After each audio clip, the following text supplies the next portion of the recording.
Bonjour, je suis le docteur Philippe Rebaud, chef du service de pédiatrie de l'hôpital Nord-Ouest de Villefranche. Alors la bronchiolite, c'est relativement stéréotypé, c'est-à-dire que c'est un petit nourrisson qui va présenter un rhume et au bout de 48 heures environ vont apparaître une toux et puis des difficultés respiratoires et alimentaires. Voilà, alors dans ces cas-là, deux situations. Soit le bébé a moins de 2 mois et c'est là direction les urgences parce qu'on sait qu'il y a un risque d'hospitalisation important.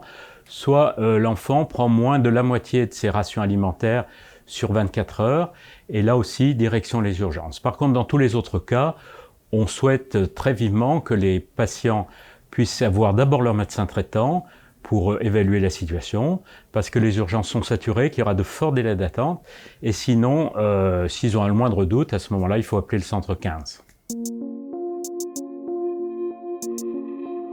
Alors, ce qu'il faut savoir, c'est que la bronchiolite est extrêmement contagieuse et qu'un simple rhume chez un enfant ou chez un adulte peut transmettre chez le nourrisson le virus, et donc il va falloir faire très attention à cette période épidémique, en particulier pour les nourrissons de moins de 3 mois.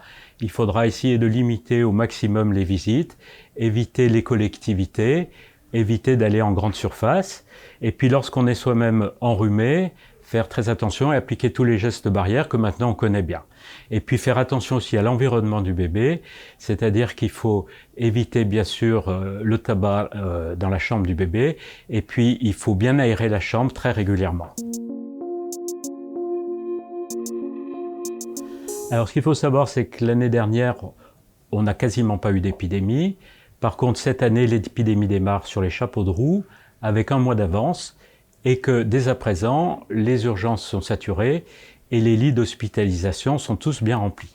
Alors on a essayé d'anticiper cela parce qu'on savait que ça allait se produire, en renforçant le personnel soignant d'une part et en augmentant la capacité d'hospitalisation.